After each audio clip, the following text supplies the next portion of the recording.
Breaking news చూస్తున్నారు. ఇండియాలో Tesla car తయారీపై big update ఇచ్చింది కేంద్రం.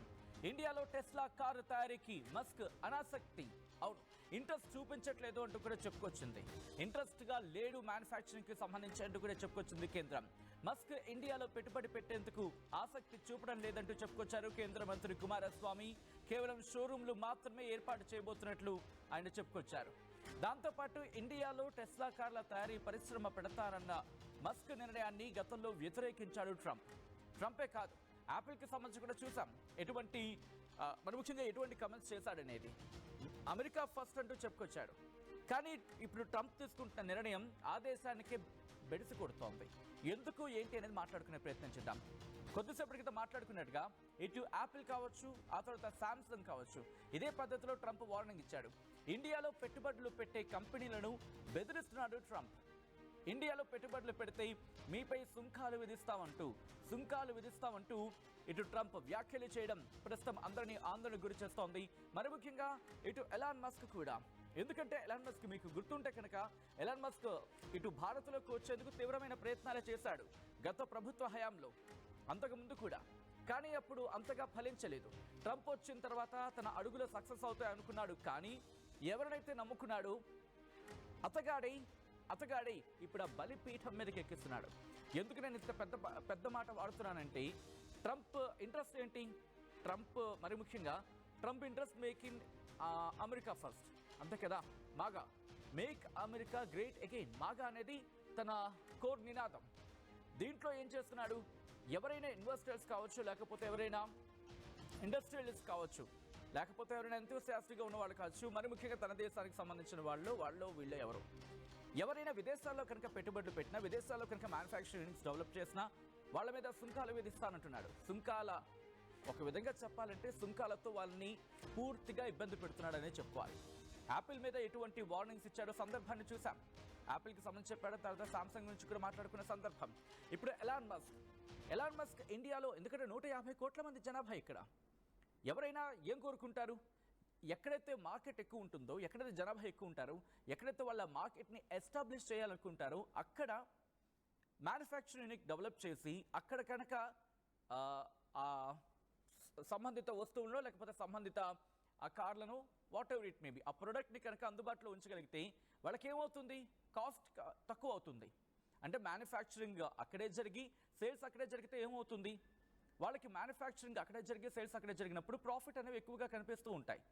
ఇప్పుడు ట్రంప్ తీసుకొచ్చిన ప్రతిపాదన, ఒకవేళ నా మాటలో కనుక మీకు ఎక్కడైనా తప్పు అనిపిస్తే కమెంట్ చేసే ప్రయత్నం చేయండి.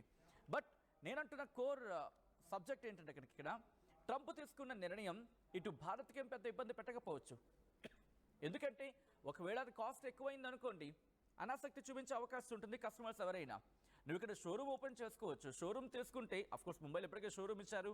బట్ ఇక్కడి నుంచి కాస్త నేను బ్యాక్ డ్రాప్కి వెళ్ళే ప్రయత్నం చేస్తాను. మీకు గుర్తుంటే కనుక గతంలోని ట్రంప్ మోదీతో భేటీ అయిన సందర్భం, ఆ విజువల్స్ మీరు చూడొచ్చు. అప్పుడు ఏమన్నాడు? నేను ఇక్కడ ఉంటా, ఇక్కడ ఉన్న సెన్స్ ఇక్కడే నేను ఎస్టాబ్లిష్ చేస్తాను మ్యానుఫ్యాక్చరింగ్ యూనిట్ని, దాంతోపాటు 5 ఏళ్ల పాటు ఉంటానంటూ కూడా చెప్పుకొచ్చాడు. ఎందుకంటే మన కండిషన్స్ అప్పుడు ఉన్నాయి, మనకు కొన్ని స్కీమ్స్ ఉన్నాయి, ఆ స్కీమ్స్లో కండిషన్స్ ఉన్నాయి. ఆ స్కీమ్స్లో ఉన్న కండిషన్స్ ప్రకారం కనుక ఉంటే 25%, అంటే మేక్ ఇన్ ఇండియాలో భాగంగా ఎవరైనా కనుక ఇక్కడ మ్యానుఫ్యాక్చరింగ్ యూనిట్ని తీసుకురావాలో లేకపోతే మ్యానుఫ్యాక్చరింగ్ యూనిట్ని డెవలప్ చేయాలనుకుంటే 3 ఏళ్ళు, మరి ముఖ్యంగా ఒక 2 అంశాలకు సంబంధించి మాట్లాడుకుంటుంటారు. ఆ మొదటి భాగంలో ఏంటంటే 25% మేక్ ఇన్ ఇండియాలో భాగంగా 25% ముందు ఇక్కడ వాటిని డెవలప్ చేసి లేకపోతే మ్యానుఫ్యాక్చరింగ్ చేసి వాటిని ఇక్కడ అమ్మాల్సి ఉంటుంది. ఆ తర్వాత 5 ఏళ్ళకి సంబంధించి మాట్లాడుకున్న 50%. సో ఆటో కంపెనీస్కి సంబంధించి ఒకవేళ మేక్ ఇన్ ఇండియాలో భాగంగా ఆ బెనిఫిట్స్ని పొందాలంటే 2 కండిషన్స్ ఉన్నాయి. అది నాన్ నెగోషియేటబుల్. దాంట్లో మొదటిది ఏంటంటే ఎలక్ట్రికల్ కార్స్ ఇవేవైనా మ్యానుఫ్యాక్చర్ భారత్లో జరిగేవి 3 ఏళ్లలో జరగాలి. ఎంత మేరకు జరగాలి? అండ్ ఆ తర్వాత సెకండ్లీ మాట్లాడుకున్న సందర్భంలో ఆ తర్వాత 25% మినిమం జరగాలి. అంటే 5 ఏళ్లకు సంబంధించి 50% ఇండైరెక్ట్గా, అంటే 3 ఏళ్ళు ఆ తర్వాత 5 ఏళ్లకు సంబంధించి, అంటే ముందు 3 ఏళ్లలో 25%, ఆ తర్వాత 5 ఏళ్లకు సంబంధించి టోటల్గా 5 ఏళ్లలో 50% జరగాలి అనేది. ఈ అగ్రిమెంట్కి సంబంధించి అనేక కంపెనీలు ఒప్పుకున్న మాట కూడా చర్చ జరుగుతూ ఉంటుంది. మరి ముఖ్యంగా ఈ డిస్కషన్ వచ్చినప్పుడు అనేకమైన సలహాలు కావచ్చు లేకపోతే వచ్చి ఉంటాయి కదా, వాటందరినీ కూడా వాటన్నిటి అక్యూములేట్గానే ఈ డిస్కషన్స్ జరిగాయి. బట్ ఇప్పుడు ఎందుకు టెస్లా ఇలా ఉంటుంది? ఇదే అంశానికి సంబంధించి కేంద్ర మంత్రి కుమారస్వామి రియాక్ట్ అయ్యారు. ఒకసారి ఆయన రియాక్షన్ చూద్దాం, ఆ తర్వాత ఇన్ డీటెయిల్గా మాట్లాడుకుందాం. So congratulations, the guidelines are out now. So could you talk about who are the large global manufacturers we're looking to attract for this? Mercedes-Benz, Volkswagen, Skoda, then Hyundai, Kia. All these companies already shown interest. So what about the Teslas and the VinFast and the pure EV makers that the policy was meant to attract? Tesla, we are not actually expected from them. They have only to start two showrooms. They are not interested in manufacturing in Karnataka, India. So congratulations, the guidelines are out now. So could you talk about who are the large global manufacturers we're looking to attract for this? Mercedes-Benz, Volkswagen, Skoda, then Hyundai, Kia. All these companies. Mercedes Benz, Skoda, Kia ఇవి ఇక్కడ manufacturing యూనిట్తో పాటు ఇక్కడ సేల్స్కి సంబంధించి ఒప్పుకున్నట్టుగా ఇటు కేంద్ర మంత్రి కుమారస్వామి చెప్పుకొచ్చారు. ఆయన మాటల్లోనే మీరు విన్నారు కదా. టెస్లా అయితే మాత్రం మ్యానుఫ్యాక్చరింగ్ యూనిట్కి అనాసక్తి చూపిస్తోంది, అంటే ఇంట్రెస్ట్ చూపించట్లేదు. బట్ ఇక్కడ సేల్స్కి సంబంధించి షోరూమ్ మాత్రం ఇక్కడ కంటిన్యూ చేస్తుంది అనేది ఆయన మాటల సారాంశం. ఈ నేపథ్యంలో ఎందుకు మస్క్ ఇలాంటి నిర్ణయం తీసుకున్నాడు? రిమెంబర్, మస్క్ ఎప్పుడు ఆసక్తి చూపించేవాడు ఇండియాలో మార్కెట్లోకి ప్రవేశించాలని. బట్ ఇండియా అప్పట్లో ఆపే ప్రయత్నం జరిగింది. కారణాలు ఏవైనా కావచ్చు. ఇప్పుడు టెస్లాకి భారీ దెబ్బ పడే అవకాశం ఉందా? ఎందుకు నేను ఈ మాట అంటున్నానంటే, ఏషియాకి సంబంధించి మాట్లాడుకున్న సందర్భంలో టెస్లా ఓ పక్క ప్రయత్నం చేస్తుంటే మరోపక్క చైనాకు సంబంధించి చైనా కూడా తన ప్రతాపాన్ని చూపించే ప్రయత్నం చేస్తుంది. ఆఫ్కోర్స్ ఏషియాలో తన సత్తా ఏంటో చూపించాలి అని చెప్పి ఎప్పటి నుంచో ప్రయత్నం చేస్తున్న చైనాకు ఇప్పుడు ఈ అంశం BYDకి సంబంధించి కూడా చైనా BYD కూడా ఇప్పుడు ప్రయత్నం చేస్తా, ఇన్ఫ్యాక్ట్ తన ప్రయత్నాలను వేగవంతం చేస్తున్నట్టు చర్చ జరుగుతున్నట్టు అర్థం చేసుకోవచ్చు. ఒకసారి మీరు ఎవరైనా ఈ స్టోరీ చూసిన వాళ్ళు ఉంటే కనుక కమెంట్ చేసే ప్రయత్నం చేయండి. చాలామంది ఇటు అమెరికాకు అలాగే ఏషియాకు సంబంధించి, అమెరికా ఏషియా గురించి నేను మాట్లాడుతున్నాను. ఏషియా గురించి వచ్చినప్పుడు అందులోనూ మన భారత్కు సంబంధించి ట్రంప్ తీసుకునే నిర్ణయం ఇటు భారత్కి షాక్ తగిలే అవకాశం ఉందా, లేకపోతే ఏషియాకు షాక్ తగిలే అవకాశం కనిపిస్తోందా? ఏ పార్ట్ ఆఫ్ ఏషియా ఇది కేవలం మస్క్ మాత్రమే దెబ్బ కొట్టే అవకాశం ఉందా? ఎందుకు నేను ఎన్ని క్వశ్చన్స్ రైజ్ చేస్తున్నానంటే, టెస్లాకి కాంపిటేటివ్గా BYD ఎదుగుతోంది అనే చర్చ జరుగుతోంది. అది ఎంతవరకు వాస్తవం అనేది మరి ముఖ్యంగా వాణిజ్య నిపుణులు వాళ్ళకి సంబంధించి చెప్పాల్సి ఉంది.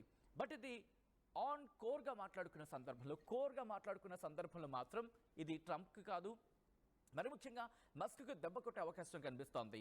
రీజన్ ఒకటి, మ్యానుఫ్యాక్చరింగ్ 150 కోట్ల మంది ఉన్న దేశంలో మ్యానుఫ్యాక్చరింగ్ యూనిట్ పెడితే అఫ్కోర్స్ మనకి లాభం ఉంటుంది. ఎందుకని అక్కడ ఉద్యోగాలు వస్తాయి. ఉద్యోగాలు వచ్చిన తర్వాత ఒక మ్యానుఫ్యాక్చరింగ్ యూనిట్ వచ్చిందంటే దానికి సంబంధించి మరికొన్ని ఆర్గనైజేషన్స్ కాదు కానీ మరికొన్ని వ్యాపార సంస్థల చుట్టుపక్కల అల్లుకునే అవకాశం ఉంటుంది, డెవలప్ అయ్యే అవకాశం ఉంటుంది. సో అక్కడ మళ్ళీ ఎంప్లాయ్మెంట్ పెరుగుతుంది. ఇది భారత్కు కలిసి వచ్చే అంశం. బట్ వేరాజ్ మస్క్ కోణంలో చూసినా, ట్రంప్ కోణంలో చూసినా ఏమంటున్నాడు ఇక్కడ ట్రంప్? భారత్కి వెళ్తే అక్కడ మీరు భరించలేరు, అక్కడ సుంకాలు ఎక్కువ ఉంటాయంటూ ట్రంప్ వాళ్ళని బెదిరిస్తున్నాడు. ఇది భారత్ను బెదిరించడం కాదు, లేకపోతే ఇటు భారతీయుని బెదిరించడం కాదు, తన వ్యాపారవేత్తలని తన చేతుల నుంచి చేజారిపోకుండా చేసే ప్రయత్నంలో భాగంగానే. నేను ఎందుకు ఈ మాట అంటున్నానంటే, ఒక్కసారి ట్రంప్ చేసిన వ్యాఖ్యలు చూస్తే మీకు అర్థమవుతుంది. ఒకసారి ట్రంప్ గతంలో ఏ వ్యాఖ్యలు చేశారో చూద్దాం. Are you talking about me? Elon, I don't know. They met, and I assume he wants to do business in India. But India is a very hard place to do business in because of the tariffs. They have the highest tariffs just about in the world, and it's a hard place to do business. No, I would imagine he met possibly because, he's running a company.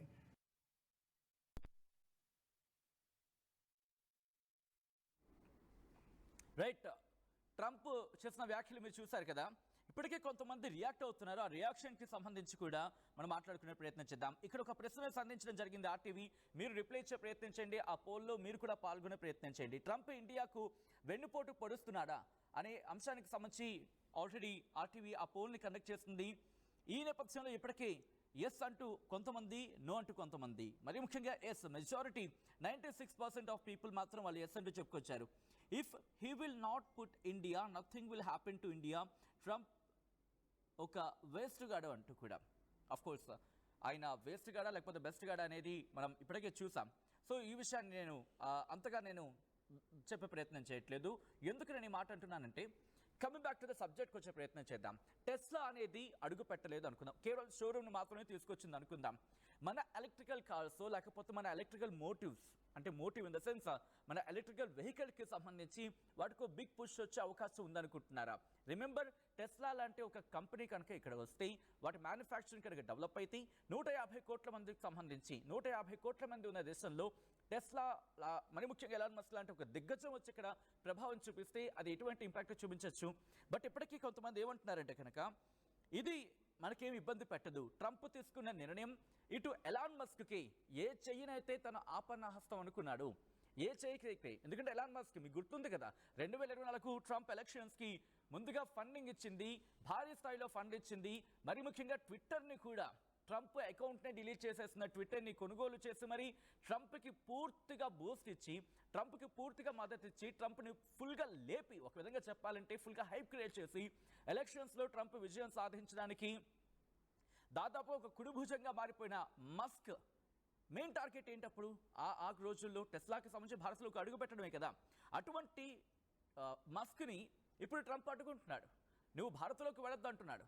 So ఇది భారత్కి of course కాస్త కూస్తో మనకి ఇబ్బంది పెట్టే అవకాశం ఉంటుంది. ఇబ్బంది ఇన్ ద సెన్స్ మనం అనుకున్న జాబ్ మార్కెట్ అనేది కాస్త ఇబ్బంది పడవచ్చు. బట్ ఆన్ ద హోల్ చూసినప్పుడు మన ఎలక్ట్రికల్ వెహికల్స్కి లేకపోతే మన ఎలక్ట్రికల్ కార్స్కి కావచ్చు, ఆ స్పేస్ ఉంటుంది కదా, ఆ స్పేస్ని ఫిల్ చేయగల స్పేస్ వదిలేశాడు మళ్ళీ అని చెప్పుకోవాలి. రిమెంబర్, ఇప్పుడు మళ్ళీ కాస్ట్ రైజ్ అవడం లేకపోతే కాస్ట్ ఇంపాక్ట్ ఏదో ఒకటి ఉండొచ్చు, షోరూమ్ పెట్టి ఉండొచ్చు. బట్ ఒకటి ఆలోచించే ప్రయత్నం అయితే జరుగుతుంది కదా భారతీయులు, టెస్లా కార్ని కొనాలా వద్దా అనే అంశానికి సంబంధించి. ఎందుకంటే ఇప్పటికీ చైనా కూడా తన కాంపిటేటివ్గా BYDని సిద్ధం చేస్తోంది. సో ఏషియాలో తన ప్రతాపాన్ని చూపించే ప్రయత్నం చేస్తోంది. ఇప్పుడు మేక్ ఇన్ ఇండియాకి సంబంధించి భారత్ మరింత ముందుకు తీసుకెళ్లే అవకాశం ఉంది. ఎందుకు అంటే ఈ ప్రోగ్రామ్ని మరింత డెవలప్ చేసి లోకల్గా ఉన్న మ్యానుఫ్యాక్చర్ కనుక ఊతం అందిస్తే ఇది ముందుకు వెళుతుంది. అఫ్కోర్స్ ఇది ట్రంప్కి దెబ్బ అంటే కనుక ట్రంప్కి దెబ్బ కాదా అనేది పక్కన పెడదాం. బట్ ఎలాన్ మస్క్ బహుశా ఈ విషయంలోనే ఆగ్రహంగా ఉన్నాడేమో. ఏదో అంటూ ఉంటారు కదా, కక్కలేక మింగలేక అని చెప్పి. అటువంటి పరిస్థితి బహుశా ఎలాన్ మస్క్ విషయంలో ఉందేమో. ఎందుకంటే డోజ్ వ్యవహారం చూసాం, డోజ్ నుంచి బయటకు వచ్చేసాడు, ట్రంప్ మీద కాస్త చెప్పలేక కక్కలేక మింగలేక అటువంటి పరిస్థితిలో ఉన్నాడంటే చర్చ జరుగుతోంది. అటువంటి మస్క్ ట్రంప్కి ఇప్పుడు ఏ సమాధానం చెప్పబోతున్నాడు, ఎటువంటి సమాధానం చెప్పే అవకాశం ఉంది? బహుశా ఇప్పుడు చెప్పకపోవచ్చు, కానీ ఎలక్షన్స్ ముందు ట్రంప్కి సరైన సమాధానం చెప్పే అవకాశం ఉంది అనడం ఎటువంటి అతిశయోక్తి లేదు. But coming back to the subject, ప్రస్తుతం ఇండియాలో మాత్రం ఎలాన్ మస్క్ తన టెస్లా మ్యానుఫ్యాక్చరింగ్ యూనిట్ని స్థాపించేందుకు, ఏర్పాటు చేసేందుకు ఆసక్తి అయితే చూపించడం లేదనేది ప్రస్తుతం కేంద్ర ప్రభుత్వం చెప్పడం ఆసక్తికరంగా మారింది. ఈ నేపథ్యంలో ఇప్పుడు మస్క్ ఎలా వ్యవహరించే అవకాశం ఉంది? భారత్కు ఇది ప్రయోజనమా లేకపోతే అంటే ఒక విధంగా చెప్పంటే లాభమా నష్టమా అనే ప్రశ్నను మీకు కనుక సంధిస్తే మీ సమాధానం ఏంటి అనేది కమెంట్ చేసే ప్రయత్నం చేయండి కారణంతో సహా.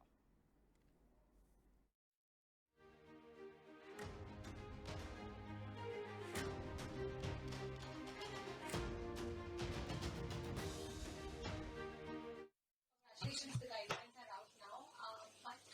So could you talk about who are the large global manufacturers we're looking to attract for this? Mercedes-Benz, Volkswagen, Skoda, then Hyundai, Kia. All these companies already shown interest.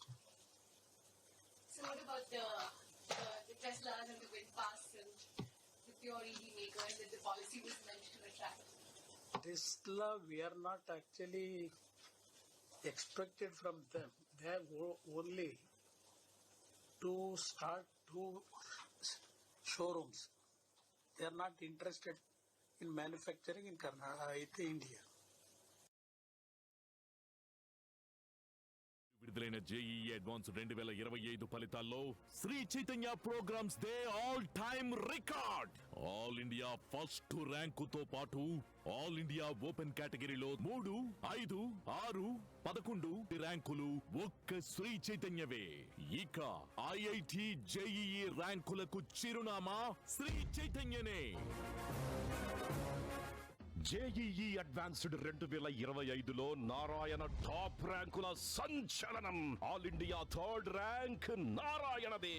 4th, 6th, 7th, 10th లాంటి top 10 లో 5 ర్యాంకులతో వేరెవ్వరికి దక్కని విజయం నారాయణదే.